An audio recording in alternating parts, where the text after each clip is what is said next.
Hello and welcome to another divorce TV show. Sorry, we're running a little bit late today. We've had some wonderful technical hitches, but hopefully we've had them all up front instead of during the show.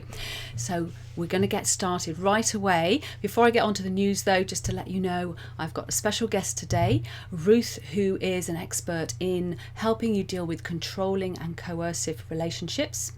And we've got a lovely real live person for Monica coming to talk to us and sharing her shared story. But first, let's have a look at the news.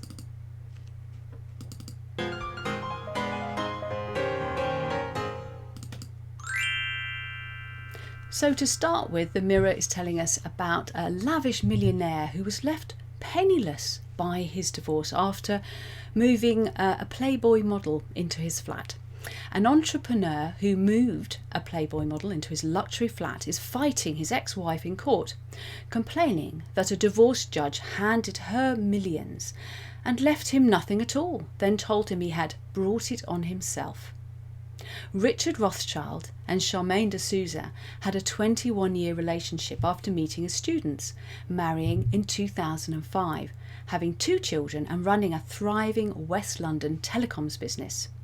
Now, the pair led a lavish lifestyle, with Mr. Rothschild driving a Lamborghini, while the couple also enjoyed a multi-million-dollar condo in an exclusive Miami Beach apartment block.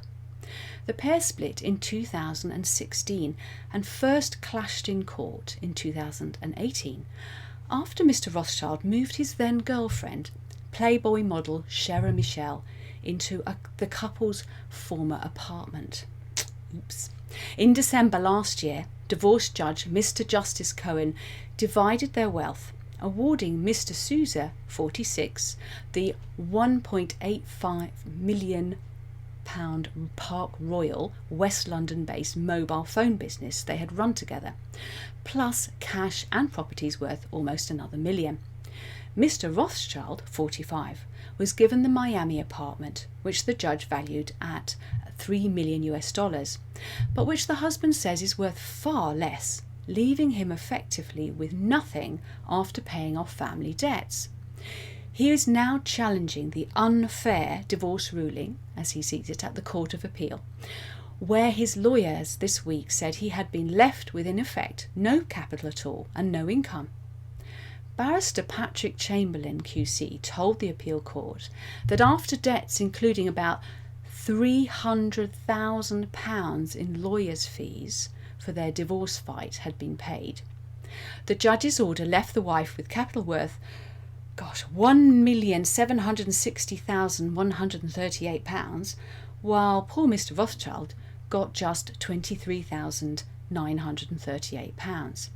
And he went on to claim that the position in reality was even worse than for the husband, arguing that the judge had overvalued the Miami Beach apartment by £615,000, leaving Mr. Rothschild with nothing at all from the marriage, while his ex-wife got millions. The husband is left with nothing income-wise or capital-wise, and the wife is left with the means to meet all her needs in the forms of this business, the barrister said, because she got the business. He said that the judge had deprived the husband of every penny, everything he had achieved in his 21-year marriage, and left him without any assets or the ability to meet his needs. Mr. Chamberlain argued that the judge had not taken into account Mr. Rothschild's financial needs when he split the couple's wealth, but only the needs of his ex-wife. Mr. Chamberlain urged Lord Justice Patten, Lord Justice Malan and Lord Justice Newey to overturn the divorce judge's order. But for Mr. Souza, Charles Hale QC argued that the judge got it right. He said that the disparity in the incomes for Mr. Rothschild and Mr. Souza could be explained, get this, by the judge having taken into account their children's needs. I love this story because quite often people get into these very expensive, perhaps not quite as expensive as that, battles, around what's fair and who has what, and completely forget that the person who, one of them's got to bring up the children, and that does have a financial bearing on the case. And personally, from my limited experience of these things, I cannot believe that a judge in the British courts would get too personal about such a thing. I'm sure they just looked at the numbers, but well done for trying. But what a lot of money he spent arguing over this case. Just move on to the next story. This one is about Selling Sunsets of Christine Staus, who's from Selling Sunsets. She's opened up about her divorce from This Is Us by Justin Hartley, with saying the split left her feeling traumatised. Now, the third series of the Netflix original, which is due next month, will focus on the 38-year-old's divorce after 2 years from the actor, something which she wasn't expecting and left her feeling blindsided. Unfortunately, she says, I'm in a position where more has been shared than I would have ever chosen, because this was not a choice that I made, Christelle said on the Reality with Derek Z podcast, or Z podcast, touching on how it was never her intention for the divorce to take centre stage.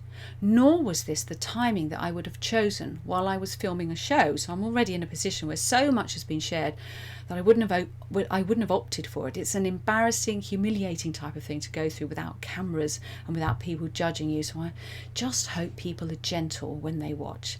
Ahead of the third season, Christelle added, we're real people. This was a traumatising time in my life, and it's going to be hard for me to watch it myself. News of the Christelle and Justin's divorce broke in November 2019 after 2 years of marriage, with people reporting at the time that he had cited irreconcilable differences as the reason for the divorce. So hopefully it's not too horrible for us. It's difficult for everyone, but I do feel for people who have to do it in the public limelight. Another story from the Mirror. Wanted to talk about this. Killers will be barred from using the rough sex defence in England and Wales after MPs backed an amendment ruling out the controversial trial tactic. People facing criminal charges won't be able to rely on consent for sexual gratification as a defence for causing serious harm. Justice Secretary Robert Buckland welcomed changes to the bill, which included recognition for children as victims of domestic abuse. Now, this is a really important bill that's finally been passed, and there are some significant changes in relation to divorce, which I'll get to in a minute. Now, the bill, which now passes to the House of Lords, seeks to give better protection to those fleeing violence by placing a new legal duty on councils to provide secure homes for them and their children. This is really good news, because there are literally people who have died because they haven't been able to leave that relationship because they've had nowhere to go, and they had their children and would effectively have made themselves homeless. So this is a really, really good thing that's happened. It would also introduce the first legal government definition of domestic abuse, which would include economic abuse and controlling and manipulative non-physical behaviour. Labour's bid to ensure recourse to public funds for migrants who are domestic abuse survivors was defeated by 330 votes to 207, a majority of 123. Of the amendment, Ms Phillips said humans who, when they have been raped, beaten, controlled and abused, before we ask them how we can help, first we ask them what stamp is in their passport.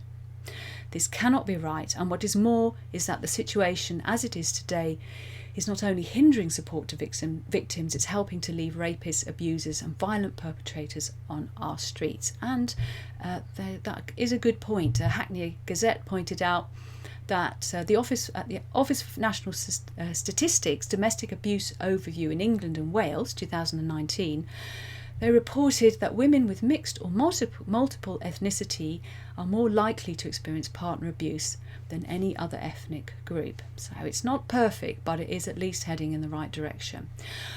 Owen Mitchell's website pointed out, and this is where we get to where it's specific to divorce situations, that they reckon that the bill passed by Parliament this week gives a more joined up approach.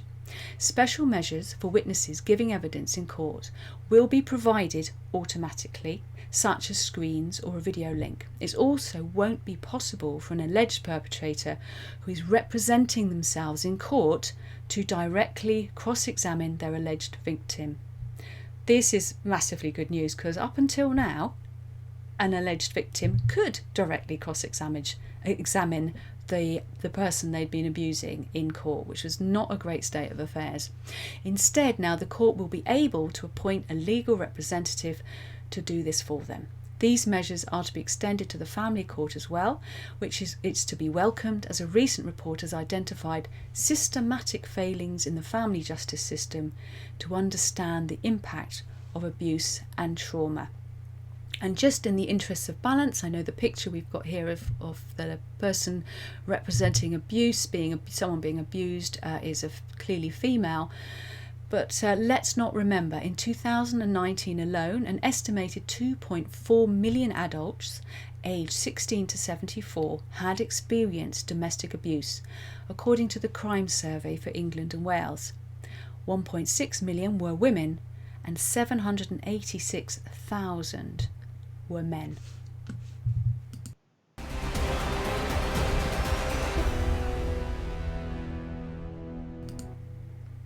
And I'm now going to bring on the lovely Ruth Driscoll. Thank you, Ruth, for joining us. And we're going to have a little chat. Ruth does fantastic work helping people who are dealing with coercive and controlling relationships. Now, they may be abusive relationships, but as we'll be discussing, and as the law now is beginning to reflect, this can be financial, psychological. It's not an easy thing to deal with, and I'm really interested to know, Ruth, a little bit about what you think about these new developments in the law. Well, any sort of progress where the law is supporting people who are enduring manipulative, abusive, controlling relationships is obviously going to be a very, very good thing. Of course, that doesn't necessarily mean to say it's going to be a straightforward path through, because those people who are suffering manipulative, abusive, controlling relationships still may be very reluctant to go forward in court, and that's because of the fears that they are facing. But at least now we are having a law that acknowledges that abuse is a lot more than a physical abuse, and that that emotional, controlling behaviors, control of the finances, control of your lifestyle, all of those things that really squash somebody's life and stop them from fulfilling and being the person that they truly are. And how did you get into doing this? Because it's not the kind of job that most people would fall into. What led to it? Well, that was life throwing a curveball in the sense that I myself was living with a manipulative, abusive, controlling partner.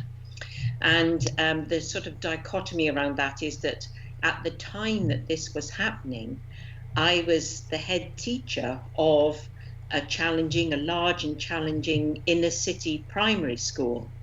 So I was dealing with sort of very difficult situations every day, dealing with supporting children and parents as well through bullying behaviors, helping people to be able to understand how better choices can be made around the way to handle things. So, it is that sort of strange dichotomy. But what happened to me as a result of being in this abusive relationship was that, as often happens when you're in incredibly stressful situations, my health suffered, and the net result of that was that I had to, I felt the sensible decision was to resign from my position as head teacher, which was a very, very difficult decision to have to make, because it was a job that I loved and valued the difference that I was able to make in people's lives.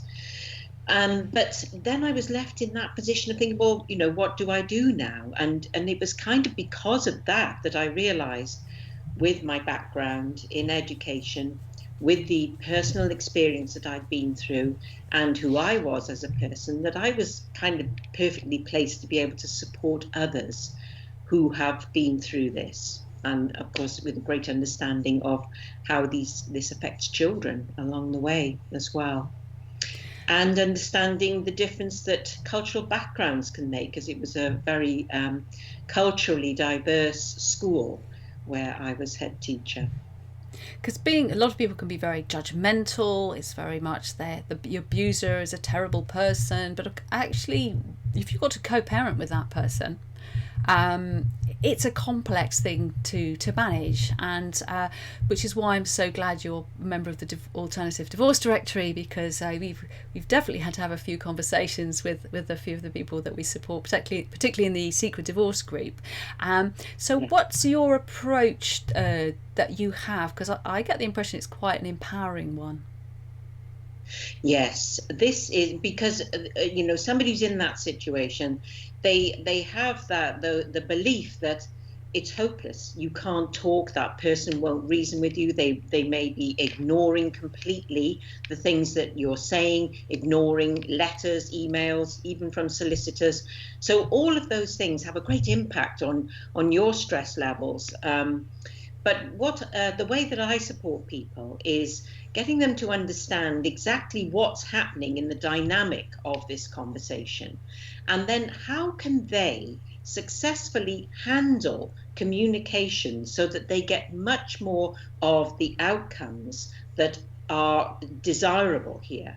And so there are strategies. I call it elegant assertiveness, because it's being able to put your point of view across, but put it across in a way that doesn't cause additional conflict, stops the manipulative tactics that the other person is trying to completely dislodge and discombobulate the whole conversation with. Because remember, all that confusion that they are creating means that they're delaying the decisions, they're delaying the whole process, which when you are a controlling person, it's just part and parcel of the way that they are. They need to control everything, even if it doesn't make a blind bit of sense. That's what's so frustrating, because it's so irrational. But what I support people to be able to do is to be able to hold very successful conversations. And part and parcel of that is being able to really maintain control of your emotional state, because that's often what tips it over, that you get upset, you get angry, you end up behaving in a way that really isn't you as a person. So it's important that you're able to stay as the person you are, that you're able to put your point of view across effectively, and stand a much better chance of being able to create a dialogue that is calm and successful. And especially if you are going to co-parent, essential for the well-being not just of you but of your children as well. I'm going to ask you one last question, but first viewers will see a QR code, and if they click on that or put their phone on it on camera, it will magically open up. Where will it take them, and what will they get? This will take them to my diary, and if they would like a free chat with me, consultation with me, then they're very welcome to click and book an appointment with me, and I will then get in touch, and we'll connect, probably over a Zoom call, because it's nice to be able to see people face to face. And you'll be able to just tell me what's going on, what's causing the frustrations and the challenges for you as you're going through this divorce process. That's brilliant, thanks. And obviously that's a very generous offer for you to make for people watching the show. Just a last question. What is it that people often are telling themselves that stops them making that call to you? What is it that, because people often wonder why people stay in these situations, women and men, for so long. What is it that the myth that people tell themselves, that they need to realise that it is a myth and actually they do need to seek some help? Yes, it's because with the patterns of your interaction with that person, particularly if that's a controlling or manipulative person, you don't believe it's possible to be able to make change. But I promise you, I do have magic dust that I can sprinkle and make sure that that completely changes. And it can happen quite quickly. That's lovely. Thank you so much, Ruth. And when I'll tag you in when we're out on all the different channels, and I know that you'll be able to put a link version of that. So if you can't manage the QR code, everyone, don't panic. You'll be able to access Ruth through the broadcast. But later on today, or this evening, I'll make sure they're on there. Thank you so much, Ruth, and I look forward to seeing you on later programs. Bye. Thank you. Bye-bye. Thank you. So we're now moving to a short bit of learning. And then after that, we will have our shared story, which is always one of my most favourite parts. So get your learning caps on.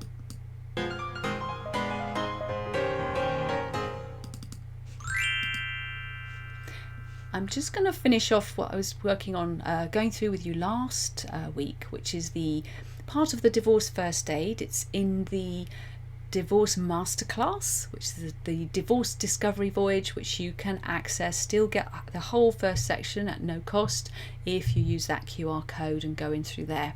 So part 2, there was just so much of this part, I didn't want to squash it all into last week. So let's just finish off with this. Now, the current difference in costs between a non-adversarial divorce in the UK and one that becomes adversarial, I made an estimate. I did this a few years ago, but even if the prices might have changed a little bit, the ratios, I dare say, will be the same. So I worked out that it can cost you about £65,000 more at least if you decide to go to court, at least, than if you decide to have a more peaceful route. And I don't mean just you decide over the kitchen table. I mean where you do still need to pay for professional and expert help. And of course £65,000 plus, that could be much better spent on university fees for the children, or just building a new life.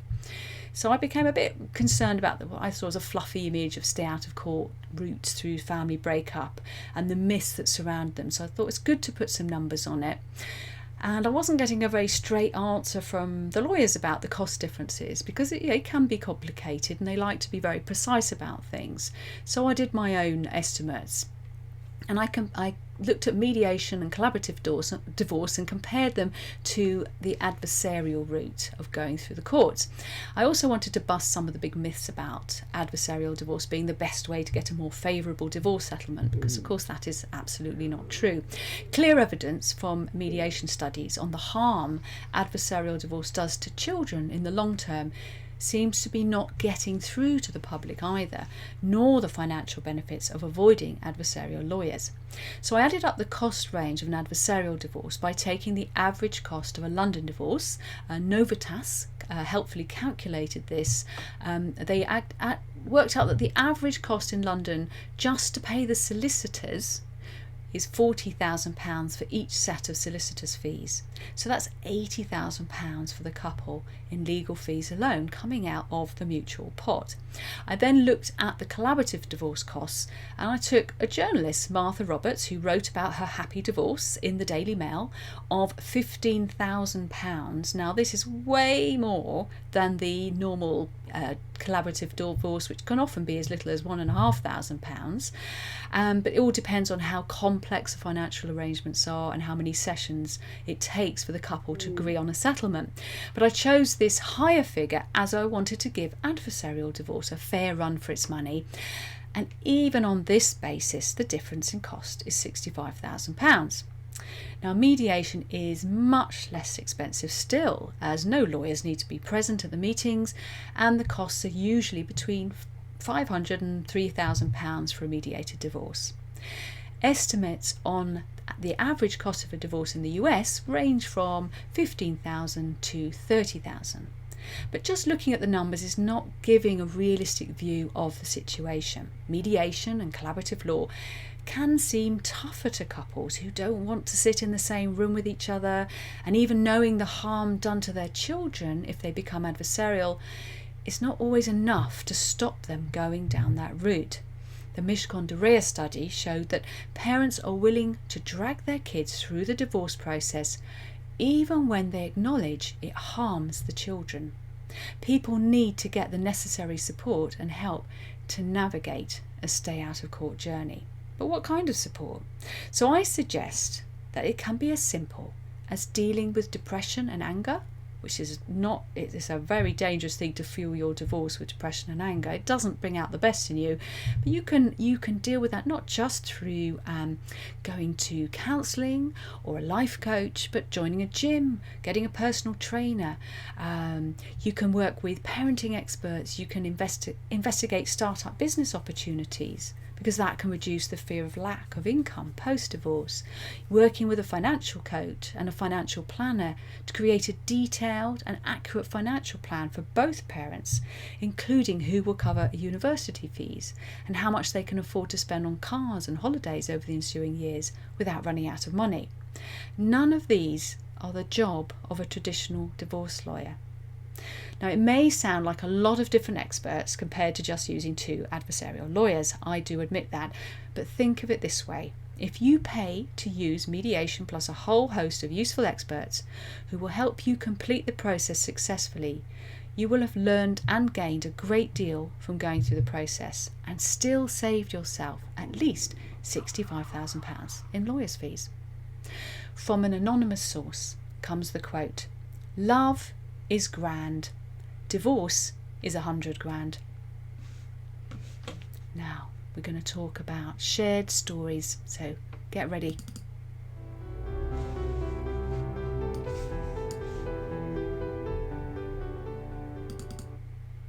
And the lovely Monica, thank you so much for coming onto the show and sharing your amazing story. I think it's amazing because I love it's not necessarily positive, but I love stories where you're dealing with divorce is taking you from one place to another. It's been a real transition. Was that a fair description of what's happened to you? Hi, Susie. Good evening. Yes, indeed. It's a very accurate description of what happened to me. And you are, just before, people will see that on the screen that you are a diamond specialist. Now, diamonds are, at the end, I was going to ask you what happened to you with your divorce, a little bit about your story. But just before we do that, how have diamonds been important to you in your life? It's not just your profession, it really is your love, isn't it? It is. It's been a love since a young age. I was fortunate to be born in a family of diamond dealers and jewelry makers. So I grew up with them, and they became a part of at the end.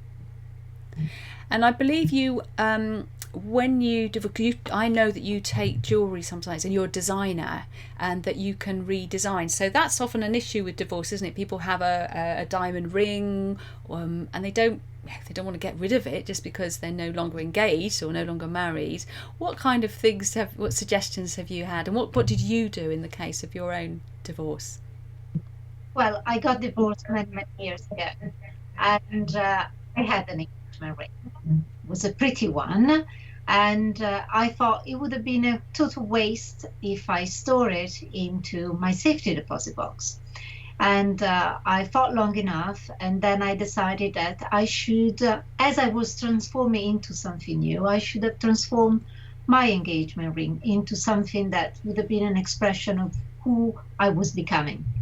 And so, well, I had a little bit of an advantage because I am in the business and I design jewelry for a living as well. And I sat down and I started thinking, well, shall I wear it again as a ring and transform it into a cocktail ring, or shall I do something else? And at the end, I decided that the best way to utilize the stone would have been to create a pendant. And it's something I wear almost every day, and I have it on today. And so I sat down and I made some sketches, and then I consulted with my craftsman, and we created a beautiful piece, which was a statement of my new life, and also the fact that I was using something that was there at my disposal, and I made it into something completely new, completely different. Nobody would have known unless I told them the story that this was the diamond set in my engagement ring. That's so beautiful, and I love that sort of sense of sort of symbolic transformation. Oh, have you? Have I? Somehow my microphone's disappeared off. Here we go. Can you hear me now? There we are. Yes, Sorry I can. about that. And I'm back again. So what? That's a lovely story. Thank you. And with, I know it was a while ago, but for you, what did divorce represent? Because you didn't just leave, separate from your husband. You moved countries, didn't you? Yes, it was a peaceful divorce. We, followed at the end, and we were sort of after before turning the divorce into an unpleasant journey. We decided that it would have been better to separate and get through the divorce, and so we did. And during that process, I did something that I will never forget. I'm quite a organized and logical individual, and rational, very rational. So I sat down and I thought I should write the pros and cons, what is good and what is not. And he ended up being the list of the good very, very long, and the list of the bad very, very short.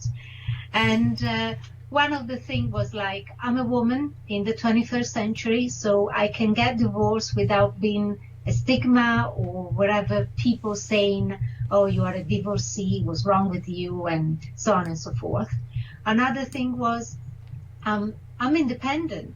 I can live and work wherever I like on the entire planet. And I run a business. I can move this business wherever I like. And for different reasons, at the end, I decided to move from the States back to Europe, where I'm originally from. And that was the best decision ever. And I built a new life, and the transformation that I was mentioning earlier became a huge transformation. And the fact that, you always have to look at the positive. And I think this is key in any circumstances, because if you focus only on the negative, you will whirlpool into this vicious, bad, vibes and energy. While if you focus on the positive, I think that you can get so much more out of it. And I think that helped me at the end. And of course, the support of the family and friends. So this is my little story about the divorce, which was so long ago, but it's part of my life. At the same time, this is a new life. It's like a new chapter. And I don't deny that at all, because it brought me where I am today. And that was a gift. And that's lovely. Thank you for sharing that. And just the final thing I'd love you to share is for those who are looking at their wedding rings and thinking, what do I do with it, because I'm going to divorce, have you got any inspirational ideas for them? So you can do a lot of things. Of course, it will depend on the type of diamond you have at your disposal. And, you can make it, again, into a pendant. You can make it into a cocktail ring. You can make a lovely brooch to wear on your coat or your jacket. A more extravagant thing, you can make something for your hair. But today is not that fashionable, even though I love, hairpiece. And you can make it into a lot of things. And it depends also if it's a solitaire, so one diamond or one stone, or if your engagement ring is made of multiple stones. So there are a lot of options and variations and way of utilizing what you have. And I'm very happy if anyone wants to have a chat. I'm more than happy to, if they want to get in touch with me, to have a consultation via Zoom and discuss eventually the possibilities. And then we can take it from there. Can you help them with gold as well, like if they've got golden wedding ring? Yes. So sometimes I help clients who have multiple jewelry, which are old-fashioned, broken, not loved sometimes, or sometimes you have an inheritance and it's not exactly your style, so you won't be happy to wear that jewelry in that particular fashion. So you can bring on few pieces if you have, and we can melt down the metal, can be gold, platinum, whatever it is, and set the gems, and then work out what we can do with them all together. It's a collaborative journey. Is not just me dictating what you should do. It's usually me understanding who you are, where you're going, and then eventually through those all information and conversation creating something that is a reflection of who you are at the end. Fabulous, thank you so much, and I'll make sure I tag you in on the broadcast so you can add a link so people can contact you if they need to. And thank you very, very much for sharing your story, Monica. Bye for now. Thank you for having me. Pleasure. So now we're going to just have a very brief roundup because I'm running way over, but when people are interesting I don't like to cut it short. So get your phones ready. Here we've got very exciting news. Next week I should be able to tell you the actual date of the next financial workshop. We're definitely doing one in September, just waiting for confirmation from the law firm who are sponsoring it. But if you use this QR code, go into the waiting list area, then you'll be not only the first to know, but you'll also get a special code that means you make it you'll literally pay £20 to come on the workshop, and they're incredibly useful. They are online, so through Zoom, so very, very accessible. These ones are really designed for people in the UK having a UK divorce, though if you are a law firm in the US, do please contact me because I'd love to run one there too. Here is the Best Way to Divorce Facebook group. It's a free group. There's over 650 people in it from the UK, US, South Africa, lots of places. But come on in, and it's very supportive. You can share and get access to information through there. And this is the Growing Secret Divorce group. This is not on Facebook. It's a much smaller group, a bit more exclusive, you might say, but still very low cost. It's only £15 a month, and you get 30 days for free. I like to keep things accessible. This is the place if you've got questions for me and you want my attention, or you want to talk to Ruth, who was on earlier, you will find us in there, and that's our little gang, our club, and they're a lovely bunch in there, really, really supportive people who are going through all different kinds of divorces, but they're all beautiful and you'll really like them. So come on and join in there. If you use this QR code, you can get 30 days for free. And what we're going to do now is go to our healing. This time I didn't have someone to give a healing as such, so I thought I'd just do something different. I found an old story that I'd written ages ago and just added some pictures to it and a little bit of music, and I call this a healing story. So sit back and enjoy.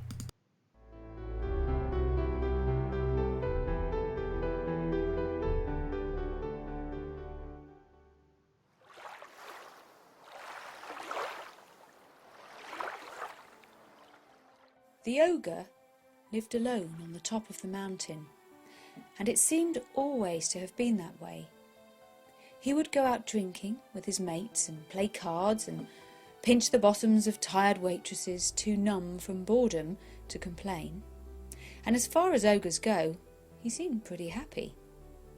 But one night the ogre fell asleep by the deep green sea, full of wine and fried food, and snored so loudly that he awoke a mermaid who was trying to catch up on her beauty sleep. The mermaid thrust her head above the waves and glared at the ogre, swishing her tail behind her like an irritated cat. Even in the soft glow of the moonlight, her beauty could be seen to have faded as the years of salt water and sharp sand had etched her features deeper, and her limpid eyes had a far-away look that could have been mistaken for sadness. The ogre shook so violently with his own snoring that he woke himself up and dazed stared out ahead of him, his creased old eyes slowly focusing first upon a beautiful crescent moon, then upon a splattering of silver stars, and finally upon upon the angry-looking mermaid. "I should have guessed it would be you," muttered the mermaid, with a hint of softness in her voice. "You always did snore like a dragon." The ogre couldn't help but smile. "How are you, beautiful?" he laughed. "I have dreamed about you so many nights, and now you are here again in my dreams. That wine was stronger than I thought." "You're not dreaming, you foolish old man," snapped the mermaid. The ogre's breathing slowed, and he sat upright so he could get a better look at the mermaid. "You have aged," he said slowly. She laughed, tossed her golden seaweed locks and splashed her tail so hard she sent spray shooting over the ogre's face. He wiped the salt water from his eyes and blinked. Suddenly, the salt water became tears that dropped from his large brown eyes, and his mouth quivered. "You were right to leave me on my mountain," he stammered. "I am old now too, and my life is unsurprising and full of mediocrity. Not how it would have been with you, my love. But each day, when I stare out at the green sea, I thank the stars that I let you free to be without me, as a burden to your life. You will have fared far better alone without me." The mermaid folded her arms and put her head on one side thoughtfully. "And how is that so?" "I am fat and ugly," replied the ogre. "There were times with you that I felt fit and handsome, but I was always going to fall prey to those delicious currant buns in Mrs. McGinty's cake shop, and my big nose and huge crooked teeth were always going to be the first thing that anyone noticed about me." "That's true," replied the mermaid calmly, with a slight smile. "And I was always so unreliable," continued the ogre, wiping away another salty tear with his large chubby hands. "I still am, of course. I'd make a promise and then somehow I just couldn't seem to make it happen, even though I tried and tried, and I couldn't bear to keep letting you down and disappointing you. Why should you have to put up with that?" "I shouldn't," replied the mermaid. "So you have made a better life now?" asked the ogre, though his question was tinged with regret, and he turned his head to stare again at the moon as if he didn't really want to hear an answer. "You silly old fool," laughed the mermaid. "Yes, you are fat, and your nose is big and cavernous enough to house a family of mice, and your teeth are crooked as ancient tombstones. And you are indeed a most unreliable fellow. Many times you would decide on some grand plan that would be almost impossible to achieve, and set forth with such enthusiasm. If only, if only," the mermaid's voice trailed away with a gust of wind that tousled her hair, and the ogre could remember how it had felt when he would put his big fingers into her hair and squeeze out the seawater and smelt the salty spray. "You see," he cried out suddenly, "you see, I was right to go back up onto the mountain and to leave you to swim free in the big green sea." "You silly old fool," laughed the mermaid again. "That unreliable man that you speak of was the man who brought adventure and excitement into my life. That large belly was where I laid my tired head to rest. Those big thick hands squeezed seawater out of my tangled locks. Those crooked teeth were the gatekeepers to a mouth that could kiss with such sweet softness and utter words of deepest love and tenderness. Those giant clumsy arms would hold me and make me feel safer than any place on land or sea." The mermaid turned her back on the ogre and smashed her tail into the sea so that he was covered in cold, salty spray. He stood up shakily, brushing the water out of his face. She turned to him once more and smiled. "That person you so dislike, that man you've saved me from, that was the man I fell in love with. But it is not enough for one person to love another.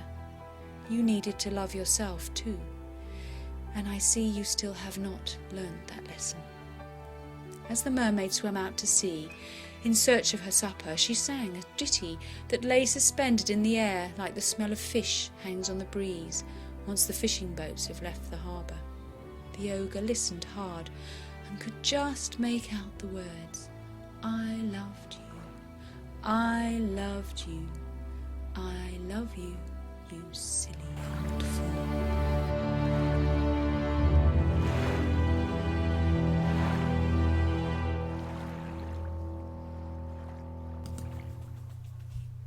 Bit of a sad one.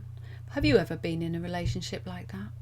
I shared that because often we do, when we're dealing with our exes, it's really important to remember why we were with them in the first place, not to demonise them.